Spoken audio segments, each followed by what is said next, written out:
Magnetic force का direction perpendicular to this velocity इधर लगेगा. This is the magnetic force perpendicular to the velocity. Due to this force, इसका deviation इधर होने लगेगा, तो कुछ इस तरह के ये सर्कल में जाने लगेगा. ये सर्कुलर पाथ है. तो while coming out of the field, उसका वेलोसिटी का मैग्नीट्यूड वही रह जाएगा. सिमेट्री होगा डायग्राम में.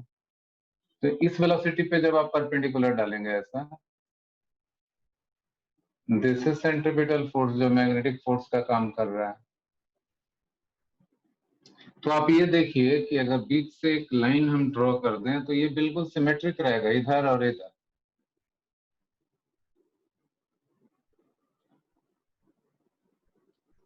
This is the centre of the circle. ओ, क्या ये वो है? तो इसको नाम चेंज कर दे रहे हैं.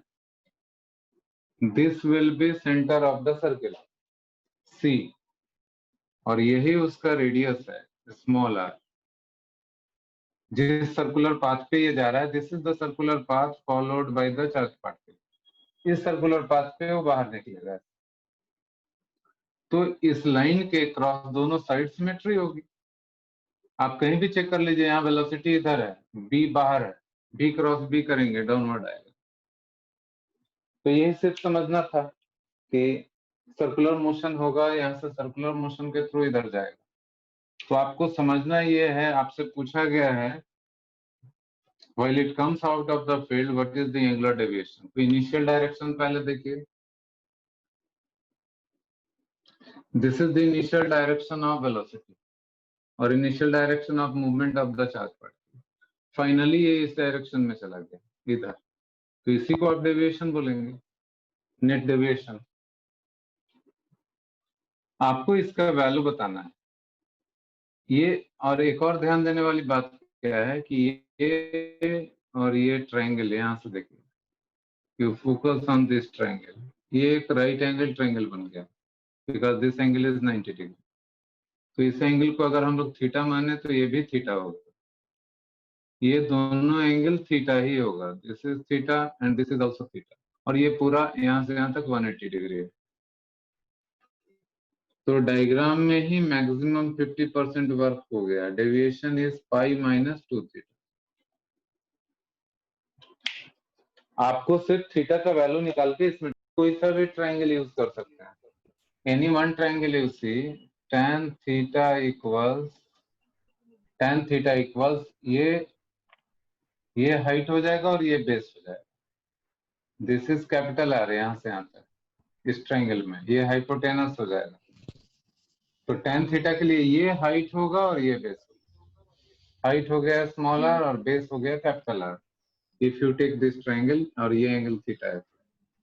स्मॉल आर का फॉर्मूला मालूम ही है, एम वी नॉट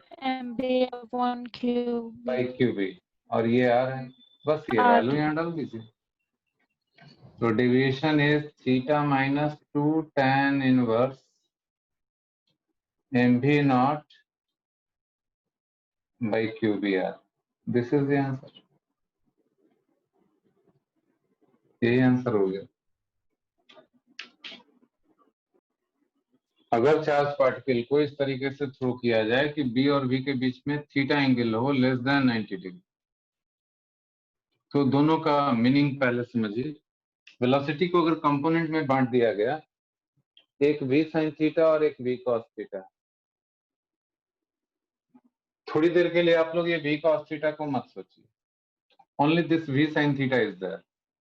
तो वेलोसिटी इसका जो भी वैल्यू है 5 मीटर पर सेकेंड और 20 मीटर पर सेकेंड, इधर वेलोसिटी हो गया, मैग्नेटिक फील्ड ऊपर हो गया ऐसे।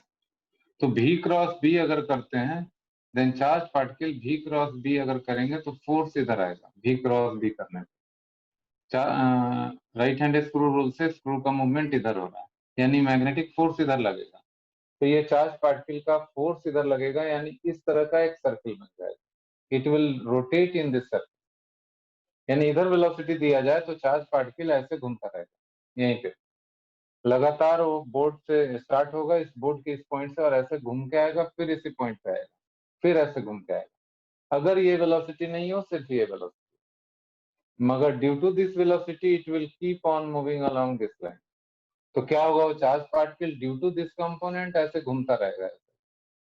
फिर से सोचिए, मैं ये कह रहा हूँ कि ये वेलोसिटी है मान लीजिए 50 मीटर पर सेकेंड, और थीटा का वैल्यू 60 डिग्री या 30 डिग्री कुछ भी है, तो ये कंपोनेंट लेने पे कुछ वैल्यू आएगा 10 मीटर पर सेकेंड और समथिंग। सपोज हम लोग वेलोसिटी इधर नहीं देके इधर ही देते, सिर्फ इधर ही देते वेलोसिटी, तो चार्ज पार्टिकल इस सर्कुलर पाथ में घूम रहा होता। मगर अभी ये दोनों वेलोसिटी है, तो ये घूमने का काम अभी भी चालू रहेगा, and due to this velocity ये आगे भी बढ़ता जाएगा, यानी यहाँ से ऐसे घूमेगा और वापिस आते तक ये यहाँ पहुंच जाएगा, फिर यहाँ से घूमेगा, फिर वापस आते तक यहाँ पहुंच जाएगा, फिर यहाँ से घूमेगा यहाँ पहुंच जाएगा।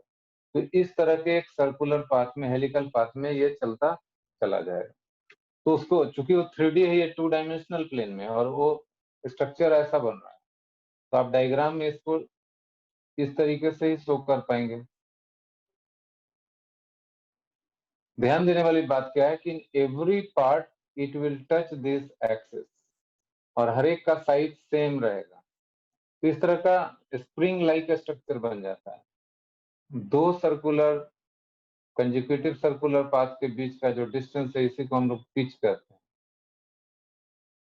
Pitch P, and this charge particle will move on this helical path, इसी को हेलिक्स कहते हैं हम लोग।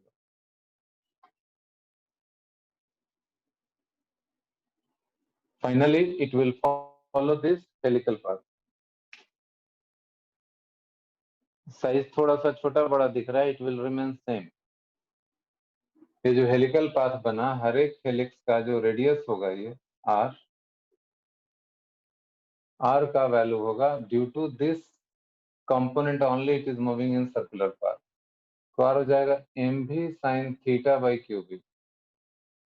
पहले होता था mv by Q B. Circular motion में जो mv square by r equals Q भी करेंगे, तो v की जगह अभी हमें v sin थीटा लेना होगा, तो r का फॉर्मूला ये आ जाएगा। इसलिए इस केस में रेडियस होता है M V perpendicular by Q B. तो there is a slight change कि मैग्नेटिक फील्ड के परपेंडिकुलर जो वेलोसिटी का कंपोनेंट है वही आएगा, हमेशा भी साइन थीटा होकर जरूरी नहीं है। अगर ये एंगल थीटा दे दिया तो ये भी कॉस थीटा हो जाएगा, मगर टाइम पीरियड पे कोई असर नहीं पड़ेगा। Time period will remain as previous 1 2 pi m by Q B,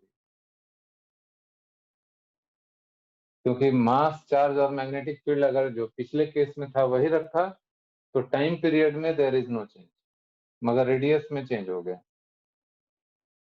तो ये सब फॉर्मूला याद रखना है। और तीसरा फॉर्मूला पिच का, पिच का फॉर्मूला भी याद रखना। पिच होता है कि एक सर्कुलर पाथ को कंप्लीट करते करते ये इतना ऊपर आ जाता है, फिर यहाँ से चलता है यहाँ आ जाता है। तो दो कंजिक्यूटिव सर्कल्स के बीच का डिस्टेंस है, it is distance between two consecutive circles. तो पिच का वैल्यू हो जाएगा v cos theta multiplied by time period. इतने वेलोसिटी से लगातार चलता जाएगा और टाइम लगेगा t, एक सर्किल को पूरा करने में। टाइम पीरियड t यहाँ से मालूम है, तो 2 pi m by Q B multiplied by v cos theta. This is the formula for pitch. तो ये तीनों फॉर्मूला इस केस में आप लोगों को याद। तो cyclotron is a device which is used to accelerate particles. Specially ये सब पार्टिकल्स जो है प्रोटॉन, ड्यूटेरॉन, अल्फा पार्टिकल्स, क्योंकि इलेक्ट्रॉन का स्पीड ऑलरेडी बहुत ज्यादा होता है, उसके लिए साइक्लोट्रॉन डिवाइस नहीं होती है, उसके लिए अलग होती है डिवाइस जिसका नाम है बीटाट्रॉन। तो चार्ज का मास और चार्ज दोनों पहले से पता है। टाइम पीरियड कितना रखना है ये बी पे डिपेंड करेगा। Strong magnetic field generally apply किया जाता है। तो टाइम पीरियड पता चल गया, तो इससे क्या होगा, frequency of the charge particle 1/t पता चल गया। तो इस ऑसिलेटर सर्किट का काम यही होता है कि जैसे ही चार्ज पार्टिकल यहाँ पहुंचे, इस प्लेट को पॉजिटिव कर देगा और इसको निगेटिव कर देगा, सो दैट कि यहाँ से आने में दिस विल गेट एक्सेलरेशन और स्पीड उसकी बढ़ जाएगी। स्पीड बढ़ जाएगी तो जो रेडियस है mv/q, स्पीड बढ़ने से रेडियस विल इंक्रीज, तो यहाँ पहुंचते ही उसका रेडियस थोड़ा बड़ा हो जाएगा। अगेन यहाँ आएगा तो ये पॉजिटिव टर्मिनल हो जाएगा, ये निगेटिव टर्मिनल हो जाएगा, ये पॉजिटिव ये निगेटिव। तो यहाँ से यहाँ तक जाने में due to large potential difference इसका स्पीड बढ़ जाएगा। Again it will go in larger circle, और ये बार बार रिपीट होता है। दोनों की फ्रीक्वेंसी मैच करा दी जाती है, चार्ज पार्टिकल की और इस ऑसिलेटर की, so that every time velocity will increase and it will go in larger circle.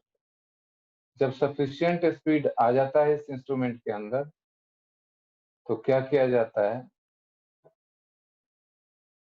इसको यहाँ से बाहर हटाया जाता है। जब ये यहाँ आया तो यहाँ पे एक हाई वोल्टेज का निगेटिव पोटेंशियल लगाया जाता है, जिसको कि हम लोग डिफ्लेक्टर प्लेट के नाम से जानते हैं। This is called deflector plate. Highly charge negative charge होता है, यहाँ पे हाई निगेटिव पोटेंशियल होता है। तो जैसे ही ये पॉजिटिवली चार्ज पार्टिकल यहाँ पहुंचेगा, due to this high negative potential, it will be pulled by this charge and it will go straight in this direction, and we are getting highly accelerated beam.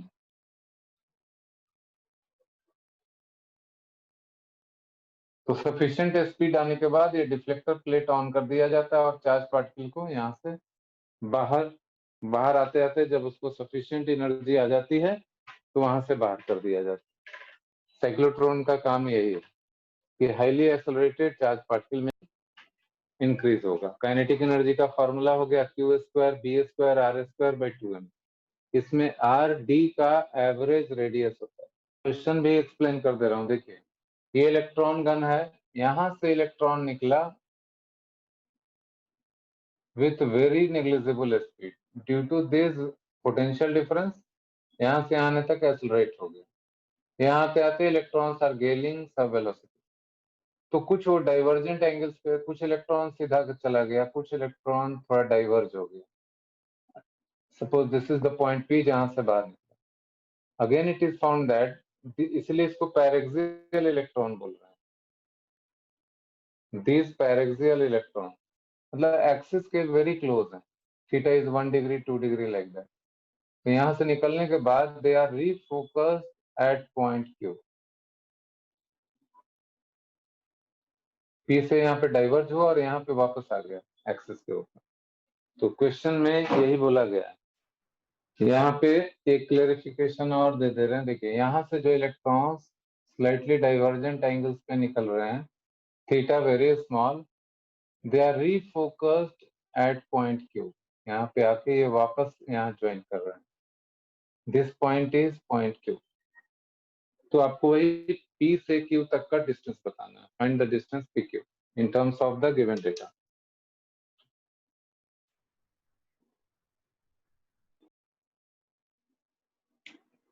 जब यहाँ से electron का यहाँ पे initial velocity tending to 0, due to this potential difference यहाँ तक आते आते it will gain kinetic energy, और जब इलेक्ट्रॉन यहाँ से बाहर निकल रहा है तो सपोज वेलोसिटी इज v, तो सबसे पहला इक्वेशन तो आपको वर्क एनर्जी थ्योरम से यही बन जाएगा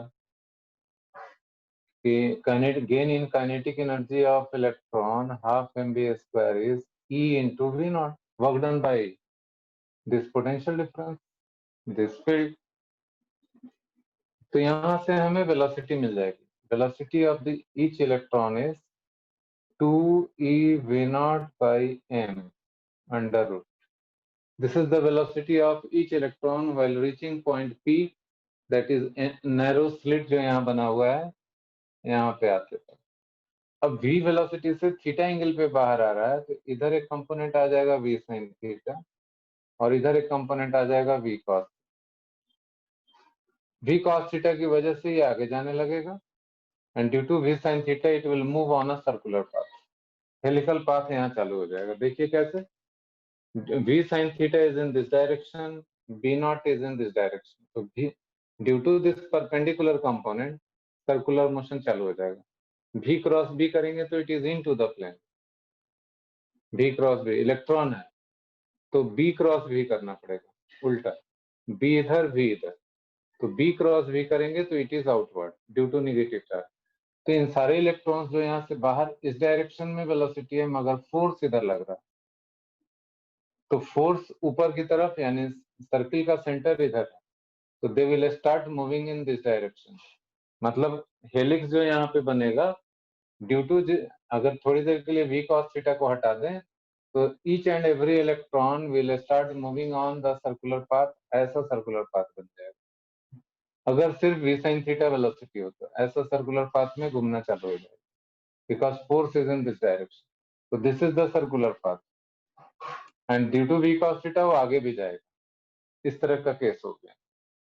सभी लोग ध्यान दीजिए जरा, velocity is in upward direction और मैग्नेटिक फील्ड इधर है, b क्रॉस v करना है, तो b क्रॉस मैग्नेटिक फील्ड इधर है, वेलोसिटी इधर, मैग्नेटिक फील्ड इधर, तो b क्रॉस v करने से फोर्स इधर आ रहा है, यानी सर्किल का सेंटर इधर, और फायर अगर ये वेलोसिटी नहीं होता तो इस वेलोसिटी की वजह से ऐसा होता पाथ जिसका सेंटर इधर, and due to v cos theta आगे भी जाएगा, तो क्या होगा, सारा इलेक्ट्रॉन यहाँ से ऐसे ऐसे ऐसे आने लगेगा।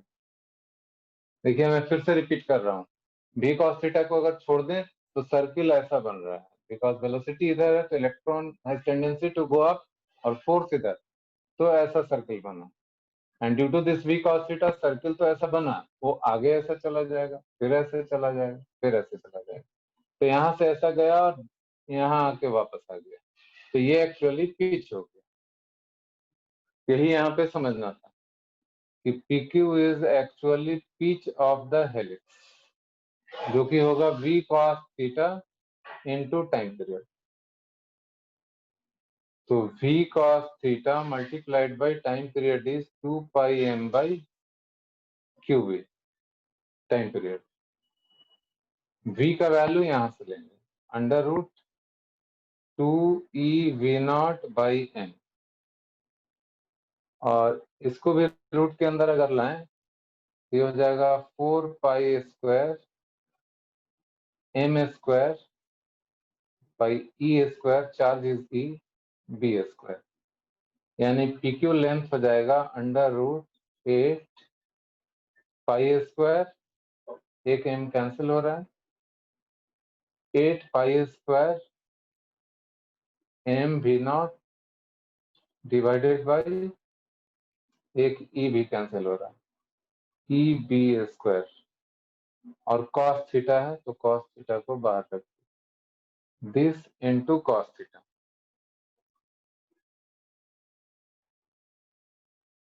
And since theta is very small, we can take cos theta approximately 1. तो PQ का आंसर लिख सकते हैं 8 pi square m v0 divided by EB square, this is the answer.